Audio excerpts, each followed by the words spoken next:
This is Jim Jarmusch. I'm speaking to you from a snowy March 7th, 2007 in New York City. And I am going to attempt to answer some questions that were selected from many questions received by Criterion via cyberspace from all around the world. I'm going to preface my answers to these questions by explaining once again that I have a real aversion to watching my films once they've been completed. So I have not seen Night on Earth, which is the film that these questions address, since it was completed in 1992 or 3. I see I don't even remember which one, but I just want to let you know that since I don't watch my films after they've been completed and screened to an audience, all I have is my memory, which may be somewhat foggy. So, I'm going to start with questions. Hi, this is Thomas O'Keefe from Richmond, Virginia. Here are my questions for Jim Jarmusch. Thomas, you have too many questions, but I'm going to pick a few. Thomas asks, did you originally plan on any other segments that you didn't end up filming for Night on Earth? No, I didn't. I pretty much wrote the segments for specific actors and cities and pretty much had it planned out. I'm too lazy to write additional segments. Thomas also asks, are any of the stories taken from your own experiences or the experiences of people you knew? Certainly they were. I can't remember too many examples, although I can specifically remember an experience I had in a cab in New York where the cab driver very obviously did not know how to drive a car with an automatic transmission, oddly enough. And he was getting nowhere. I think I was up on the Upper West Side. This was years and years ago, trying to get down to the Lower East Side. It was late at night and there weren't other cabs available, so I told the guy, look, man, I know it's unorthodox, but how about if I drive the cab? No one will know. I'll pay you. I'll give you a good tip. And in some kind of foreign accent, he protested initially and then relented, so I actually drove myself downtown in the cab with him as a passenger. So I did use that specific incident in the New York section of Night on Earth. Thomas O'Keefe also asks, I heard the original title for the film was L.A., New York, Paris, Rome, Helsinki, all run together. What made you decide to change it? I still like that title. I think it's a little unwieldy and seemed maybe a little strange, which isn't a bad thing, but ultimately decided to change it to Night on Earth. Also, a last question. Thomas O'Keefe also asks, there seem to be many connections, especially through casting, to films or directors you admire. Was this a conscious decision? There are many allusions in the film, some through locations, some through actors, and through names of characters, to directors such as Aki Kaurismäki, John Cassavetes, Claire Denis, Jacques Rivette, Spike Lee, Roberto Benigni's films, his own films as a director, Pasolini and Fellini, and I'll leave it up to you to find these connections. One more question, though, also from Thomas. Damn, you ask a lot of questions, Thomas. But your 11th question is, what is the wackiest thing that happened during the making of Night on Earth? And there were quite a few wacky things. I think the wackiest, I don't know if that's the right adjective, but at one point while we were filming in Helsinki in the dead of night, and it was about, 5 degrees out, we were towing the car with the actors in it, and our tow broke, and the car being towed with the actors locked inside because we had a lot of speed rail to rig lights on the outside of the car, so the actors couldn't get out. It took about 20 minutes to enable them to exit the vehicle. The tow broke and it stopped on a trolley track, which they have in Helsinki. And a trolley was approaching, and we had to rush out and even enlist the help of some other people to push the vehicle off of the track before the trolley car smashed into it. And we did just in the nick of time. That's one of the wackier things. The Finnish actors inside, I still remember the look of shock on their faces as we were trying to push the vehicle off the tracks. Scott Richardson from Chicago, Illinois, he asked, did you initially envision Night on Earth as a feature, or did it come together as a series of conceptually related shorts like Coffee and Cigarettes? Unlike Coffee and Cigarettes, Night on Earth was always designed to be a feature film in 5 parts. I was playing around with the idea of synchronicity, of things happening at the same time on the planet in different cities. So those interconnections were kind of woven in from the very beginning. So it was not separate shorts like Coffee and Cigarettes, which were filmed over a period of, 20 years or so. So Scott Richardson, it was conceived as a feature film. John from No Given City asks me, I think I've been there. I'm wondering about the Benigni sequence. When you were working with someone of his, shall we say, personality, how much of the finished material is scripted?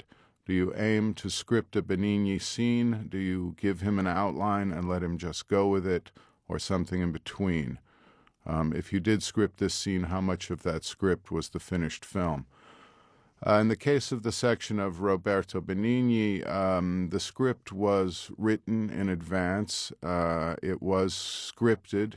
It was based on a lot of jokes, actually, that Roberto and I came up with maybe a year or so previously when I was staying with him in Rome for about a month.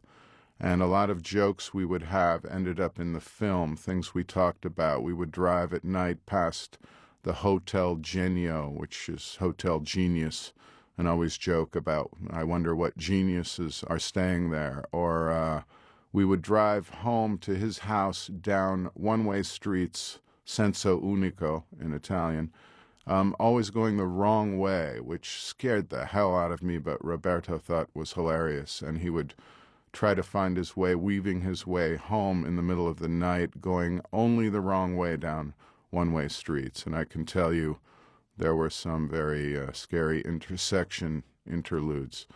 But we also came up with a lot of the things in the script, his sexual obsessions, etc., from joking around and talking. So I had an outline and dialogue for Roberto. But in the end, it seemed a better way to work with him was to just let him kind of riff on the subjects in a certain order. So certainly Roberto was not verbatim delivering a script, but he was sticking with ideas and jokes and stuff that we had kind of come up with together that I then had put into a script. But of course he improvised his presentation of these ideas and jokes and this running dialogue that he has. Ville Miljama from Hämeenlinna, Finland, asks, what was it like to work with Finnish actors Matti Pellonpää, Sakari Kuosmanen, and Kari Vannanen, who have also appeared in several films by Aki Kaurismäki? What do you think about his films? I think they are kind of similar to your work in pace, style, and humor.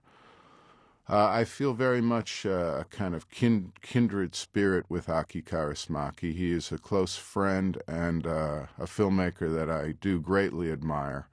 I really love his work. There's something very odd and unusual in his work, at least in my emotional reaction to it. I often find myself laughing at things that are incredibly sad and almost crying at things that are hilariously funny. And I don't quite understand how he does that to me, but it's something unusual and very strong. I am a big fan of his films, also of films by his brother, Mika Kaurismäki, and that's why I use those names of Aki and Mika for characters in the film. These actors, Matti Pellonpää, Saku, and Kari, were incredible to work with. They were really wonderful actors. I knew them all before and wrote it for them, so I thought it was just a great pleasure to construct something that would allow me to work with these amazing people. Matti Pellonpää is no longer with us. He was really an incredible actor and an amazing human being. So I miss Matti Pellonpää every day. I have a picture of him up in my house. Craig Teleski, Esquire, from Kitchener, Ontario, up in Canada, asks, well, first says, thank you, Criterion and Jarmusch, you light up my life. Question, how many movies do you watch per week on average? Have you had obsessive periods? I have continually had obsessive periods. Sometimes I obsess on a certain director or actor, and then I need to see all the films they were in. It could be Lee Van Cleef or Gloria Graham or Henry Silva. It could be a director like Naruse or Mario Bava or Victor Arithe. It changes continually. I am a kind of a self-professed film geek or fanatic. So I see a lot of films. I try to see one film every day, although I often don't get past 5 a week. But I was just thinking while looking at your question of films I've seen in like the last 2 weeks. I saw a film from 1955, Stanley Kramer, called Not as a Stranger, a kind of melodramatic film about doctors, but had an incredible cast. Olivia de Havilland. It has Robert Mitchum, Frank Sinatra, Lee Marvin, Broderick Crawford, and Gloria Graham. So that was an incredible cast. I saw Zhang Yimou's beautiful film Curse of the Golden Flower, which I think should be titled Curse of the Golden Chrysanthemum, and maybe was in Chinese.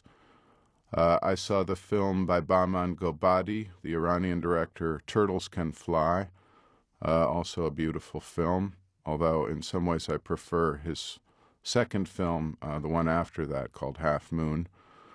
I saw, finally, The Science of Sleep. I love to see anything Michel Gondry does. I just like his mind. What else? I saw a film by Mike Judge, Idiocracy, which was released in 2006, or barely released, which is one of my favorite films of the past year. I saw House of Fury again, a film with Anthony Wong, martial arts choreographed by Master Wo Ping. Last night I saw Mira Nair's new film, Namesake, which was photographed beautifully by Fred Elms, and I really liked. I saw the Alberto Latuada film, Mafiosi, from the early 60s, 61, I believe, which was a great film. Well, that's an example. That's from maybe the past 7 days or so. Eric Doria from Houston, Texas, asks, if you were to make a companion piece to Night on Earth, what 5 other cities would you love to film in? That's a difficult question, and I always did feel that the title Night on Earth was not completely indicative of an entire planet. The cities chosen are all European or North American cities. So I would, if I were to film in other cities, I would love to film sections in Tokyo or maybe Istanbul, Tehran, Rio de Janeiro, Beijing, Warsaw, London, Hong Kong, Mumbai, Reykjavik, Cleveland. I don't know. There's a few possibilities in there. Chad Bennett from Springfield, Ohio, my home state, asks, at a 2001 retrospective of your works in Columbus, Ohio, you chose to pair Night on Earth with John Cassavetes' Love Streams. What was the specific significance of the pairing, and what is your favorite Cassavetes film?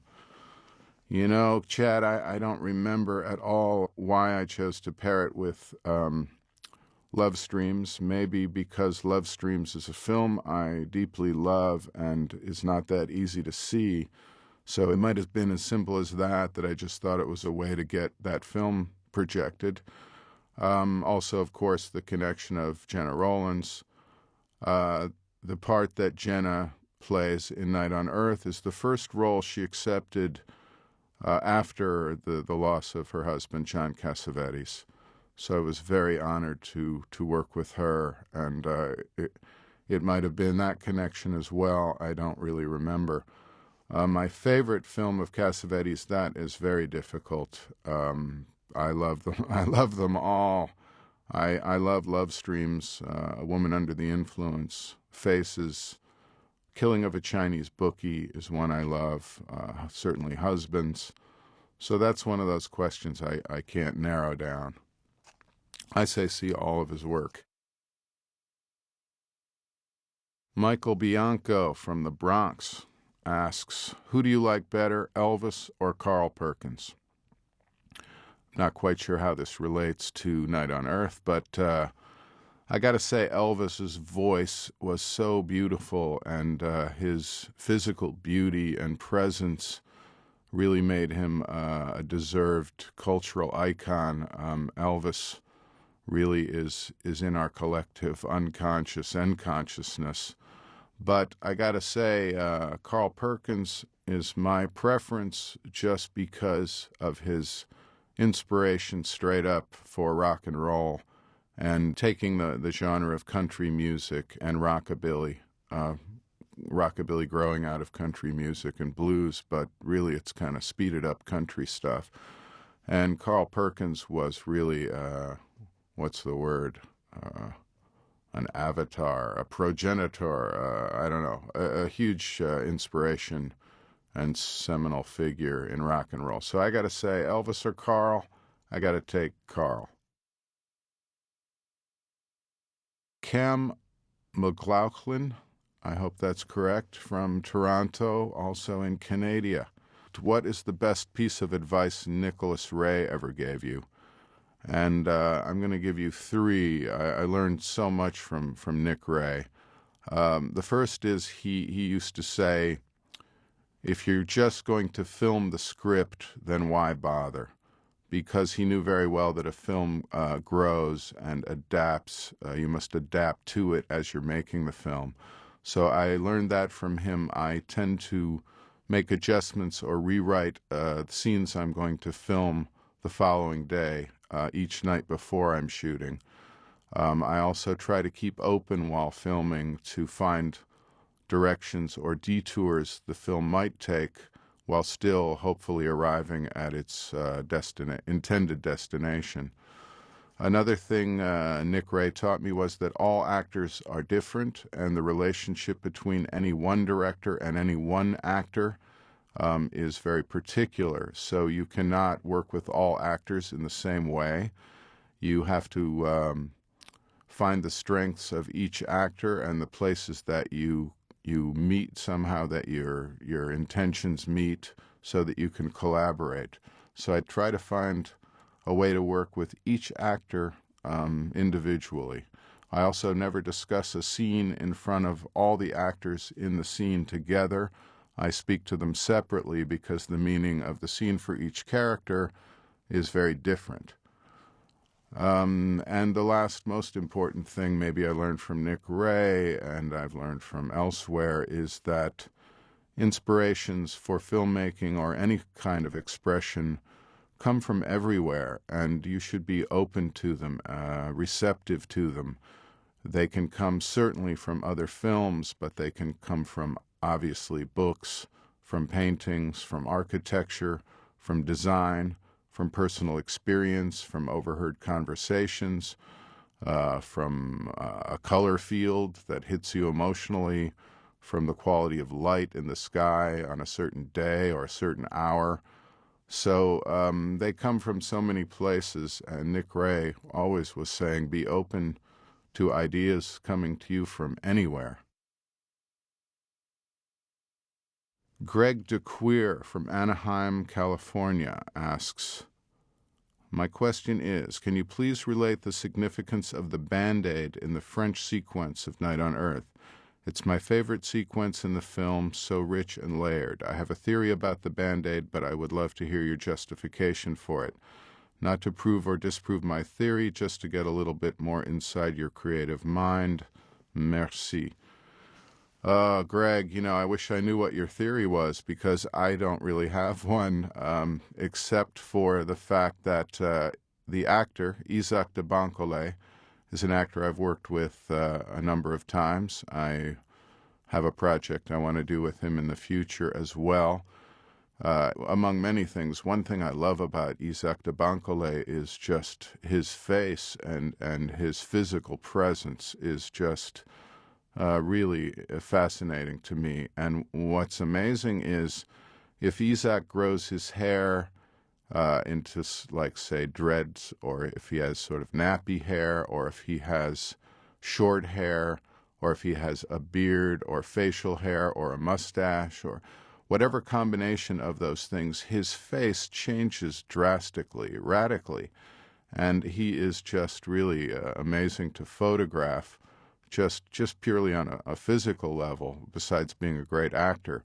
So I had wanted him to have a shaved head in this sequence of the film, and when I saw him that way, I was just looking at his face, and he and I thought, well, if we put a Band-Aid on his forehead, how will that change his sort of feeling about his face?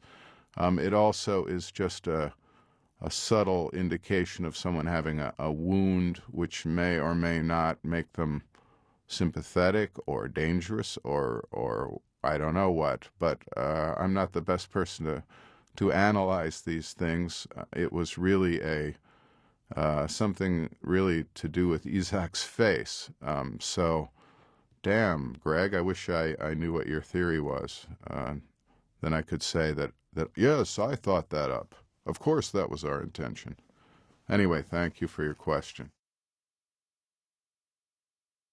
Craig J. Clark from Bloomington, Indiana, writes and asks, this is probably a terribly pedestrian thing to ask, but which segment of the film, Night on Earth, was the easiest, least stressful to shoot? My guess would be the Italian one, because how hard is it to stick a camera in front of Roberto Benigni and let it roll while he drives around, running off at the mouth like a maniac? Conversely, which one was the hardest, most stressful to shoot? They were all difficult to shoot because we were shooting in cars, and I'll get to that later with another question. So I can't really answer this very easily. They all had different aspects to them. The one in Helsinki was quite difficult to shoot simply because of the weather. Again, at one point, Fred Elms, who was riding in the engine compartment of a towed vehicle with the engine removed, photographing from outside, I remember him taking a reading with a thermometer while the vehicle was moving, and it was like 25 below zero. So that one was difficult just because of the weather, but at the same time we had a great crew and total cooperation in Helsinki, so I don't really know how to answer that question. Different sections had different problems for different reasons, but the odd thing is when I first wrote the film, I thought, oh, this will be easy, it's all enclosed in cars, and this won't be a very difficult shoot. But I guess I must have had a temporary lapse in memory as to how difficult and complicated it is shooting in a car that you're towing. And I was not a novice. I had done car work in other films before, so what the hell was I thinking? But in any case, the whole thing was pretty difficult to shoot. Mark Bradley from Moose Jaw, Saskatchewan, writes, do you write characters to be played by specific actors? How much of a pain in the ass was it to shoot all those car interiors? Ah, here we go. Well, yes, I generally do often write for specific actors. I like imagining them in my mind as I'm writing a script, imagining aspects of a certain actor becoming a character, and it helps me immensely to visualize and start at the very beginning stages with actors in my head. So it's always an incredible pleasure and surprise to me when I finally approach the actors when and if they do agree to do the film, which most often they have. So I've been very lucky. How much of a pain in the ass was it to shoot all those car interiors? It was a gigantic pain in the ass. As I said earlier, we would prepare these vehicles with speed rail, which is metal bars that you construct on the outside of the car so that you can position lights on the car. We had the amazing director of photography, Fred Elms, did beautiful work designing lighting for these car interiors. Even in some cases having a rotating lamp over the front windshield out of frame that would move and replicate the lights passing overhead. But as I said previously, once the actors were in the car, we would have to construct this rig around them so they were not able to get out of the car. So they were stuck inside there. Then we were towing the vehicles at night through these cities, and it was very difficult for me to see into the car from what's called the camera car, the car that's towing the vehicle. I had a crappy little handy cam, like gaffer taped somewhere, so that I could at least on a monitor have visual contact with the actors. I wasn't able to be looking through the camera. We didn't have a high-tech video tap at the time, so we kind of constructed our own. So that was frustrating. Of course, I had a headset and could hear everything and sort of see them.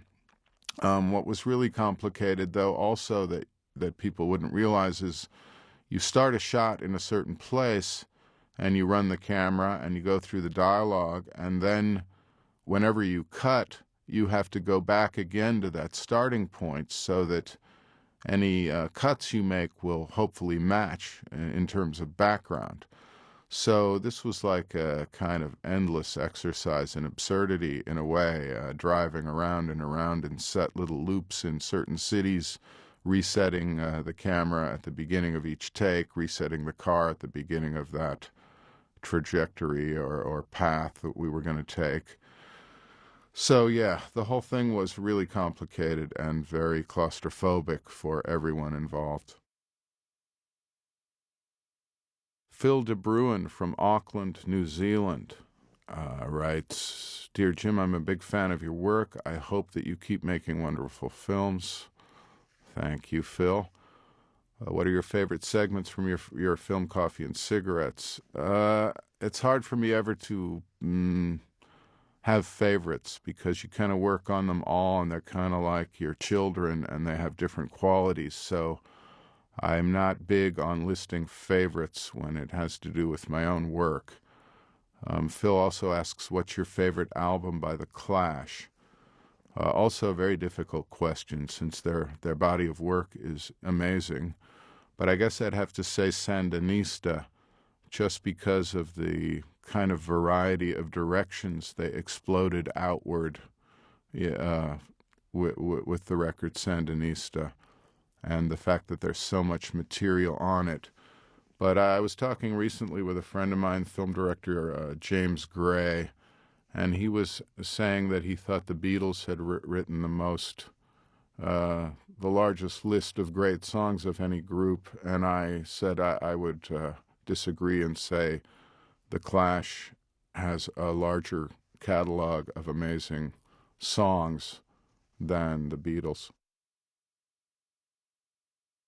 Zena B. from Chicago asks, Night on Earth is not the first time you've directed actors speaking in a language other than English, but the majority of the vignettes in Night on Earth were foreign language segments. Parenthesis, my own favorite is the Helsinki bit, starring the late, great Matti Pellonpää. So, question, how difficult is it to judge the nuances of an actor's performance in a foreign language? Thank you, and please make more films. Thank you, Zena. We worked very hard on the translation of the scripts that I wrote in each of the languages, in Finnish, in Italian, and French. In French, I had help from my friend, the amazing film director Claire Denis, and in Finland, I had help from both the actors and a wonderful translator, and also in Italy with someone helping me translate. And our focus was to try to maintain a kind of realism in terms of language. For example, in Helsinki, these guys are working class guys. They're not upper class. So what kind of language in Finnish, which of course I don't speak very much, satane perkele. But anyway, they helped me very much keep the nuances correct. And we didn't improvise a lot in Night on Earth, with some exceptions. Roberto, of course, improvised around the script. But in Helsinki, very little, for example. In the Paris section, very little. So what we did was just work with the actors first and the translators and run through the script and discuss any questions that anyone might have about the correctness of the dialogue in terms of just the way people talk and how realistic is that for who they are.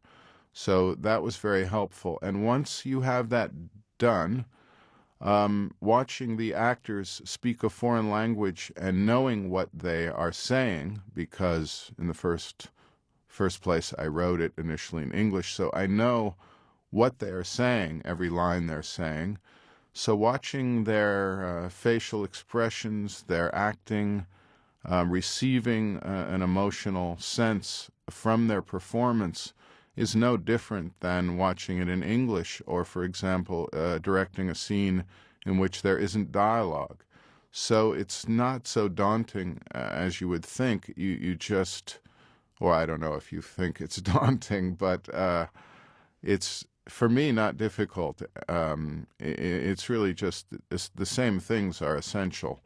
So the fact that a different code is being used in terms of language, as long as I was happy and satisfied that that would be correct and that they would not be using language that character would not use, then it's really just the same thing. It's watching an actor become a character and portraying a scene, reacting emotionally to what's going on around them, and it's not really that strange. I used to spend a lot of time, I've said this before, watching films when I first got a multi-system video player, watching films in languages that were not subtitled and in languages I didn't speak, to see how much of the plot I would follow and to see whether the language was essential for me to have an emotional reaction to the characters, which generally it was not essential. So I spent a lot of time watching, especially a lot of Japanese films that weren't available subtitled, that I would then get from Japan and watch in the unsubtitled versions. So it's always interesting to me. I'm a big fan of the film director Max Ophuls, who directed films in English, French, German, and even one La Signora di Tutti in Italian. But I always found that very admirable and interesting. Stuart Fox from New York, New York asks, despite being one of the godfathers of the independent film movement, you have said that there is no longer such a thing as independent film. how has the drop-off in independent film combined with your own love of Sam Fuller, parenthesis, a loyal studio worker, and the great crop of movies released by studios in recent years, a matter of opinion, affected your relationship with and devotion to independent film? Now that every studio has a boutique department, are independent films even necessary? Do you believe this shift is a result of the studio heads changing or the audience, and which of those two is more important in determining the nature of material released? Well, Stuart, I have no idea about the last question. I'm not, certainly not a sociologist of studio mentality, but I can say that in the end, these labels, to me, independent, cinema, whatever, are ultimately completely irrelevant. And you bring up a good example of that being Sam Fuller, who had to work under a very rigorous studio system, making really what were considered B movies, given incredibly short schedules, very limited budgets. And Sam Fuller produced some of the strongest examples of cinema in the world, something so visceral and particular that, it really doesn't matter under what conditions he was making his films. It was his incredible drive, his love for the form and desire to make something that would leap off the screen and punch you in the face, he was able to do that, and that comes from a love of the form. So for me, and I've said this before, I'm an amateur, not a professional. If you look at the derivation of those words, an amateur is a lover of a certain form. A professional is someone who does it to get paid. And I don't look down on professionals in any field, but I'm in the other category, and I would put Sam Fuller in there too. So my thing is a love for cinema. I don't really care what labels they put on, and independent cinema to me means that the people making the film, the people that are collaborating on the creation of the film, as long as they are independent from the financing part of the film in terms of how the film is made, what is the content of the film, then it is independent. And this could be a small European film, or it could be a film by Clint Eastwood. I just think if the people who have the creative control over the film are the people making the film and not the people selling the film, then it is an independent film. But that's just my own definition. So again, I just think all these labels are really irrelevant, and I don't differentiate between the size of a film or its production. It can be a lavish, gigantic studio film, or it can be a very small personal film. All that matters to me is what you receive from it and how it was made. So again, these labels in the end, they don't mean shit. Jared Guzman, I think it's Jared from Long Beach, California. For most of your career, you have either worked with Frederick Elms or Robbie Mueller. What is it about these two cinematographers that keeps you coming back to them, and how and when do you decide which one to use? It's been an incredible honor and gift in my life to work with and know these two amazing guys. I have incredible respect for both of them. I don't even know how to explain it. The thing that characterizes both of them is that when they start a project, they read a script that I'm working with them on. They start from the inside out. They talk about the characters, about the emotions, about emotional values of locations, how they fit into the story. And they ask questions. We talk a lot. I feed them as much information, however abstract it may seem, as I can. And then they start working their way to the actual technological aspects of photographing an image on what kind of film material, what kind of look are we going for, what kind of color or black and white, what kind of contrast, what style of lighting. But for both of them, it comes from a very pure place of what it is we're trying to say with the film, or what feeling emotionally does this have. So that, I think, is very rare. They're never trying to slap a look on the outside of something. They like to go right into the heart of it and work their way out before we even begin. Both of them, we like to do a lot of tests with different film materials and find the right one. And they are also very different, certainly, these two artists. But I consider both of them to be, in a way, more like painters than photographers. And they are both people I have learned so much from and been really so lucky to have the chance to know them and work with them. They are invaluable teachers and collaborators and amazing people. How do I decide who I'm going to shoot with? It depends. That's hard to explain. I think sometimes it's intuitive, sometimes it's availability, who's going to be shooting what at the time when I want to shoot. But mostly it has to do with which characteristics of them would be more appropriate for the story I'm telling.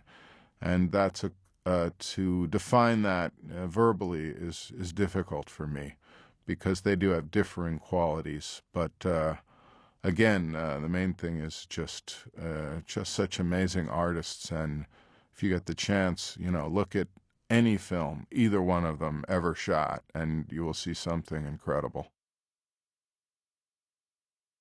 Chris Bowen from Virginia Beach, Virginia. The soundtrack in this film is one of my favorites. It has a very film noir sound to it.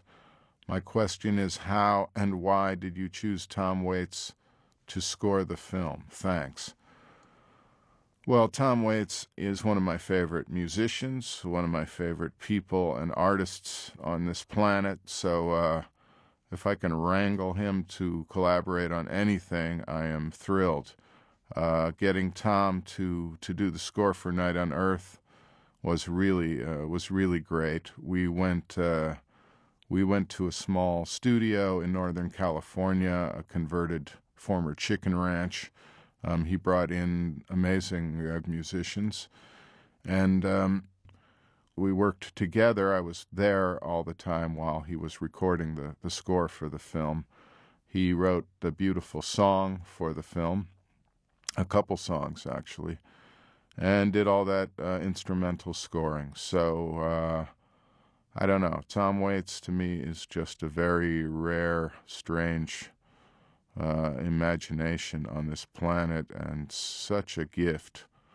So I just thought his love of cities and the fact that his own music is so cinematic often, he just seemed like the perfect person to both differentiate these cities and also give them something that wove them together at the same time, which he did so beautifully. The introductions were to each city. He used similar themes melodically, but different instrumentation.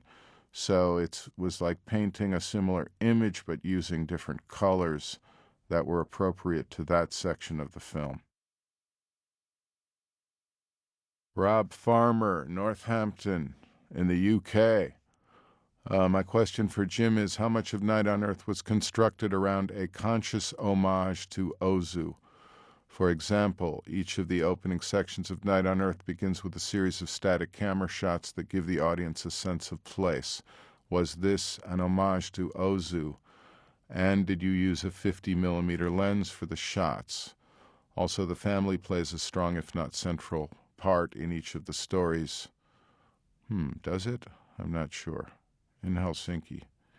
Oh yeah, in New York too, that's true.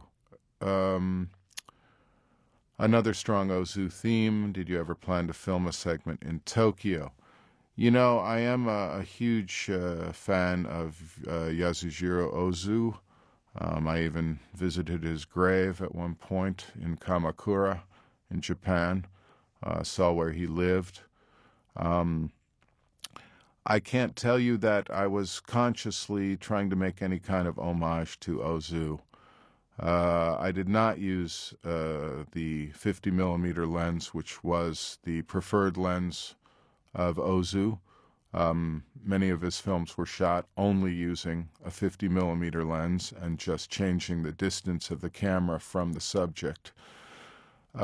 So I was not attempting to make a conscious homage to Ozu, but your question is greatly appreciated because Ozu is so deep, I think, in my subconscious, and I love his work so much, as I do Narusa and other directors that have a similar kind of pure approach to cinema, whatever the hell that means. But anyway, it's so deep in me that, I'd like to say there is something of an homage to Ozu in the film, but I cannot honestly say that that was in any way conscious.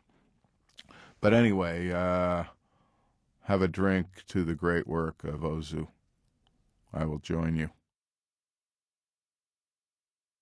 Adam Louderback from Eureka Springs, Arkansas, asks, did you give any direction to Tom Waits for the music in the film, or did he have free reign? I just talked a little bit about working with Tom, but I was there the whole time we were recording, and of course he had played me some themes in advance. There was a time while we were recording where he kind of ran dry of ideas or was frustrated, and I remember Tom running out into a cow pasture, and I had to go out and talk to him. He was frustrated, and I just said, well, let's just do... We had not yet recorded the little intros to each city, and I think he was frustrated that he thought it was the same melody for each one that we were about to embark on. And I remember telling him, maybe try different instrumentation on each one, or use the theme. It's so beautiful a theme. I mean, often in films, one theme can be the heart of a whole film, one musical theme. So Tom came back in the studio and then proceeded to record those little intros, which were so beautiful. And I think he needed some steam to come out of the top of his head so there'd be room for these pieces of music to emerge from his incredible musical imagination. I do remember some of the musicians, a few that had not worked with Tom before, would give me some kind of strange looks when Tom would say things like, that last take was sautéed, but I was imagining it more bruleed. And then he would leave the room. So we would sort of decipher what he meant until we kind of did start to understand. And I don't know, it was a great experience. And I don't mean to bring up one frustrating moment on Tom's part as any overall indication of what it was like, because it was a great experience. And Tom, man, he when Tom gives you something, he gives you 120% of himself. So anyway, it was great working with him. I tried to give him some guidelines, but within that, fully trusting his musical directions and where he wanted to take things. Adam Lauterbach also asks, it seems that there is a perception that is held in each of the 5 segments by either the cab driver or their occupants, not always both, that some sort of commonality has been reached near the end of each ride, but this is ultimately overshadowed by a touch of sadness or just plain bad luck by the end of each segment. Why is that, or am I just thinking crazy? I don't know how to answer this one either. I don't know why that is. Really, all I was trying to do was to have this kind of random confluences of human situations. Taking a cab is who your driver is going to be or who that driver is going to pick up when is just a kind of entropic randomness that was interesting to me. And then having them share an enclosed space for a brief period of time, a space that is between destinations and therefore in itself not really defined, just seemed like a kind of poignant, free space to put people in together. They have just the minimal roles of one being a driver and one or the others being passengers. So reducing something to that those kind of limitations was very interesting to me, just in terms of human nature. Beyond that, I can't really answer your question. My brain is not analytical enough. Nitan Bali from Sacramento asks, as a writer, do you begin with an idea of how a story will start and end, or does it unfurl as you write? An idea, I would say yes. I have always an idea for the beginning and ending. Not always when I begin to write, though. But the story is secondary for me. The characters are more primary. At the same time, I love stories. I love the narrative form. So, yes, I do have a structure. What is less structured while I'm writing is the dialogue itself, because when I get to a certain place, which doesn't always happen, but when it does, it works really well for me, is that I am merely listening to the characters talk in my head, and I'm just transcribing what they say. So I don't have a plan of their exchange of dialogue. I like to just listen to them as though I'm eavesdropping and basically just write down whatever the hell they're talking about, with no real plan in my head. So, I mean, sometimes I have some notes and ideas about a conversation, but I like the best writing for me that I've done dialogue-wise has happened in a kind of automatic state where I'm just listening to them talk. It's as though I know them, I can see them in my head, and I just write down what they say. And I'm always happy when that happens. When it doesn't happen, I find it very frustrating, and the dialogue starts to feel contrived because I'm inventing it rather than transcribing it. Michael Lipinski from Warsaw, Poland, writes, you have stated in interviews that you wrote the script in a very short time, just over a week. Did you keep working on the dialogue and minor story details until the shooting, or was the initial draft used? I did write the script very fast, in about 8 days. I always keep working on the dialogue to some degree while filming. Again, going back to our advice from Nick Ray. So it does change, and I try to rewrite things the night before I'm going to shoot them. So the initial draft was used as the blueprint, but it doesn't tell you how the house will be decorated. Michael Lipinski from Warsaw also asks, how much liberty did the actors have with the dialogue in terms of improvisation, and did you encourage them, especially the foreign actors, to use their own intrinsic expressions or slang words where appropriate?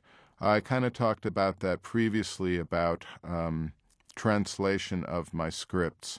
So any kind of slang words or argot used in the film we were aware of in advance. It would have been translated or used in the translation/rehearsal periods. So they didn't really improvise things like that. And in fact, there wasn't a whole lot of improvisation in the film. There are certain actors who prefer, how should I put it, a slightly longer leash from the script. So Roberto Benigni being one of those. But a lot of the other actors, I mean, of course, I wanted to give Rosie Perez and Giancarlo Esposito a little room to improvise. That seemed more natural to them. So they improvised a bit, but most of the ones in the sections in French and Italian and Finnish, particularly French and Finnish, stay extremely close to the written dialogue or the translation of the written dialogue. And the Italian section stayed very close to to the structure of the script that was written. But again, to put a straitjacket on someone like Roberto Benigni, to tie him, especially in Italian, to a script would reduce the potential. So I guess that's sort of an answer to your question, and I appreciate your question. Sasha Saeed from San Diego. Did you and Frederick Elms use a lot of natural light or a specific film stock to allow the street light to show up nicely? Were there difficulties in lighting the characters and cab in the production of the film? Ah, man, the lighting was very, very complicated and difficult. I did talk a little bit previously about our speed rail and lighting equipment and lamps put on the car itself. Then there were other aspects of it, balancing that light with the existing light in the specific city. These cities are lit very differently. Helsinki's actually fairly well lit. Rome is very, very underlit at night. Paris is lit. It changes, but it is the city of light. There is light there, but in all of these different cities, the colors are different. The emotional feeling that light gives you is different. Fred Elms also went a step further in that he used silks or diffusion filters over the lens. He used different ones, particularly in each city. We experimented with them. We did a lot of tests, and we were trying to find a certain way of diffusing the light, or if you see a light in the background out of focus, the way it spreads on the film is determined in part by these silks or fabrics used over the lens. So those were an integral part of how it feels. I don't know if I like revealing too much technology, because really they're just tools to get to something emotional in the end, but they are of interest. So, Fred was we spent a lot of time going in like lingerie shops in Paris where Fred would obsessively study different textures of stockings and or underwear and stuff like that. I think they thought we were really perverts, but we would get very excited upon finding the certain texture of a weave of a Parisian stocking. So anyway, that's a partial answer to your question, and I thank you for your question. Carlo A. Pastore Jr. from Syracuse, New York. Do you prefer to write in the morning or the evening? I prefer to write at night. I'm not a day person. My friends consider me somewhat of a vampire. I like to live at night, especially when I'm in the city or a city. I like the light or the lack of light in cities at night. I like how it opens up your imagination when everything is not defined by hard light, and it opens something up in my mind. Although when writing, recently, recently, I guess since my film Dead Man, I've written upstate New York in the woods, in the Catskills, where I have a small house in the woods, and so I'm not in the city, but my internal clock tends to somehow feel more productive at night. So even when I'm up isolated in the woods, I do most of my writing at night, Although, when ideas come, they just come, so you got to write them down whenever it is. And sometimes I'm asleep and I wake up and write them down, and other times I do write during the day, but I prefer the night.